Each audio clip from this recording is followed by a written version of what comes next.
तो केंद्र ने राज्यों और केंद्र शासित प्रदेशों को शुक्रवार को आदेश दिया कि जिन जिलों में कोविड-19 के ज्यादा मामले हैं वहां गहन और स्थानीय निरुद्ध क्षेत्र बनाने जैसे उपाय किए जाएं ताकि वायरस के प्रसार को रोका जा सके।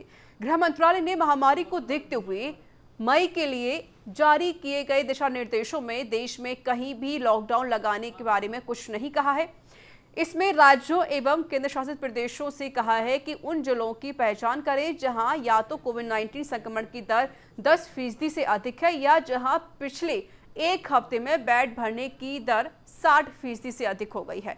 गृह मंत्रालय के आदेश के साथ सामुदायिक निरुद्ध क्षेत्र और बड़े निरुद्ध क्षेत्र जैसे इलाके बनाने की रूपरेखा लागू करने के लिए स्वास्थ्य एवं परिवार कल्याण मंत्रालय की सलाह को भी इसमें जोड़ा गया है। बयान में कहा गया है कि कोविड-19 प्रबंधन के लिए राष्ट्रीय दिशा निर्देशों पूरे देश में कड़ाई से लागू रहेगा और गृह मंत्रालय का आदेश 31 मई तक प्रभावी रहेगा।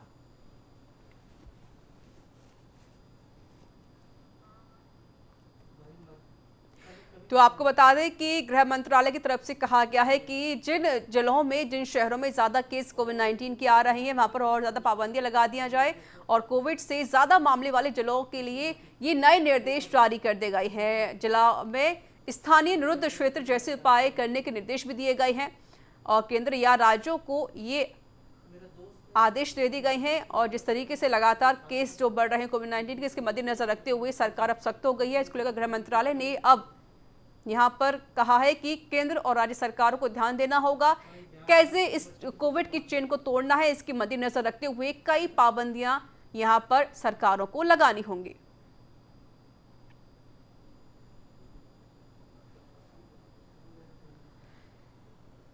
तो बता दें कि अगर हम पूरे भारत की बात करें तो वहां पर जो आंकड़ा है 3,75,000 से ज्यादा यहाँ पर मामले सामने आए हैं। इसके मद्देनजर रखते हुए अब सरकार चिंतित है और जिस तरीके से जो आंकड़े सामने आ रहे हैं इसके मद्देनजर रखते हुए अब पाबंदियां लगनी भी शुरू हो गई हैं। ऐसे कई राज्य हैं, चाहे वो महाराष्ट्र हो, दिल्ली एनसीआर हो या फिर पंजाब, राजस्थान, उत्तर प्रदेश, छत्तीसगढ़, मध्य प्रदेश, ऐसे कई राज्य हैं जहां पर कोविड का जो आंकड़ा है वो बढ़ने लगा है।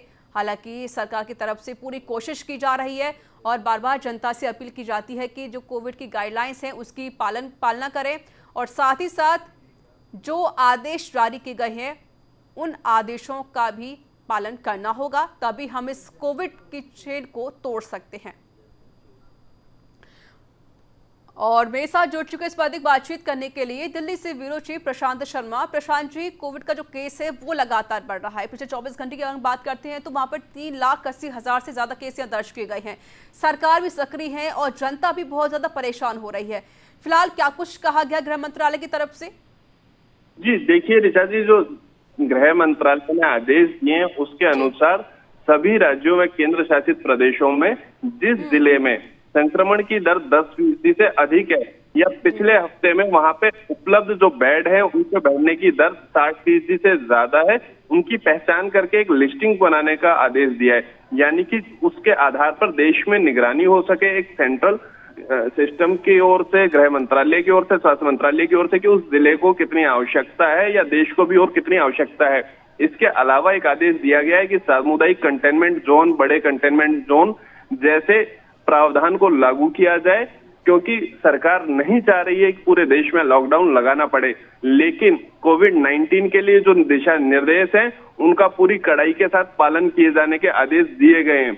इसके अलावा आवश्यक सेवाओं को छोड़कर रात के समय में लोगों की आवाजाही पूरी तरह से बंद की जाए, ऐसे दिशा निर्देश दिए गए हैं। इसके अलावा सभी प्रकार के कार्यक्रम, चाहे वो सामाजिक हो, राजनीतिक हो, स्पोर्ट्स हो या धार्मिक हो, वहां पर भीड़ एकत्रित नहीं की जा सकती, ऐसे कार्यक्रमों की अनुमति नहीं दी जाए, ऐसे दिशा निर्देश हैं।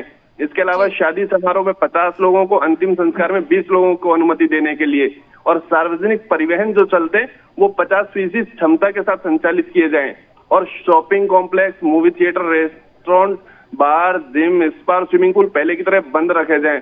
इसके अलावा कहा गया है कि आवश्यक वस्तुओं के परिवहन सहित इंटर स्टेट ट्रांसपोर्ट है उस पर प्रतिबंध नहीं लगाए जाए और जितने भी कार्यालय चाहे वो प्राइवेट हो, सरकारी हो, वो आधे कर्मचारियों के साथ काम कराए जाए जिससे कि कोविड को कंट्रोल किया जा सके।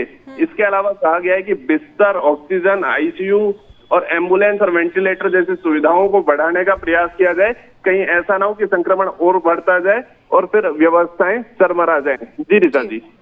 चलिए प्रशांत जी, आपका बहुत बहुत शुक्रिया अधिक जानकारी देने के लिए और हमसे बातचीत करने के लिए, अपनी बात को साझा करने के लिए। तो आपको बता दें कि लगातार जो कोविड का आंकड़ा है वो बढ़ता हुआ नजर आ रहा है और वहीं पर अभी भी जो केस है 3,80,000 से ज़्यादा दर्ज किए गए हैं और जो मरने वालों की संख्या है वो भी लगातार बढ़ रही है। इसको लेकर गृह मंत्रालय ने केंद्र शासित प्रदेशों को आदेश जारी कर दिए हैं। जहां पर भी केस ज़्यादा है वहां पर और भी ज़्यादा पाबंदियां लगाने की बात कही गई है। हो सकता है कि अब लॉकडाउन को लेकर भी विचार विमर्श किया जाए।